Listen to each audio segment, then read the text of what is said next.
everyone, welcome back to the B-Movie Bunker. Today we're looking at 2009's The Lesbian Vampire Killers, brought to us by Phil Claydon. What we have is a story. It starts off long ago where Baron McLaren banishes the evil vampire queen, lesbian vampire queen Carmilla.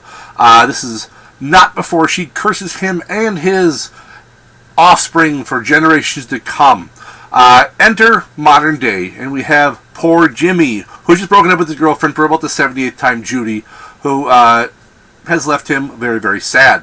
His friend Fletch decides to cheer him up, and they decide to have a little trip together. However, the location of a small town in rural England was not exactly what Fletch had in mind, until, of course, they run across a camper van full of hot girls. What we have now is then the story of poor Jimmy finding out he is a descendant of the late, great Baron McLaren, and he must again stop these lesbian vampires from raising their dead queen, basically by using him as a sacrifice.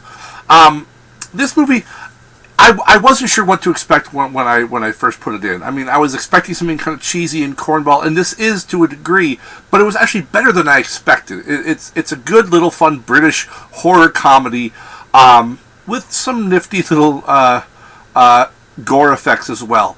I do appreciate that they did not go for the super cheap way of just using titties for titties' sake. Now, and don't get me wrong, I like boobs, but boobs a movie does not make.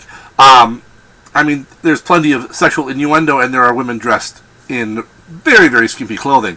So if you're into that kind of thing, great. But remember, these are lesbians, so you have zero chance whatsoever. I just think it was a fun little story. I like some of the ways they went with it, visiting some of the typical vampire tropes and twisting them just a little bit.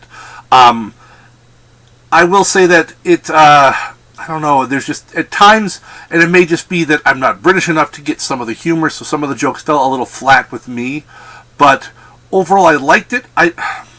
There's part of me that has and this is a personal grievance of mine in general movies, where you have people who have a friend who really, at times you wonder why they're friends, because the one person is really, really an asshole. And Fletch, in a lot of this movie, really is an ass. I mean, and it's not even that, he's like an ass with a heart of gold. He's an ass who really, really has to be pushed to do the right thing.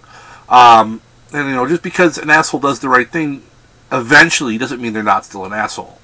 But that's a small grievance I have. And it's nothing against the actor, whose name I am now completely forgetting, Corden is his name.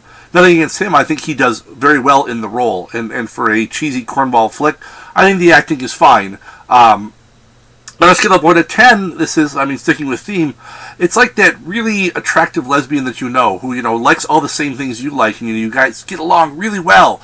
But there's zero chance of you ever getting with her in any way, whether it's a physical way or just in a relationship type way, because frankly, she doesn't care for your plumbing, and nothing against her for that. And because you're a decent friend, you accept her for who she is. And that's kind of what you do with this movie. You accept it for being kind of a bit of a cornball, cheesy flick. And if you do that, I think you'll have a good time with this one. If not, then you're the dick who thinks that all women who don't want to sleep with you are just a bunch of fucking bitches, and then your life is miserable, and, then I can't help you. But that's all I really have for this one. It's a fun little flick. Hour and 20-some minutes, it's a good diversion. Get some popcorn, watch some guys kill some lesbian vampires. Till next time, stay safe out there in the wasteland, folks.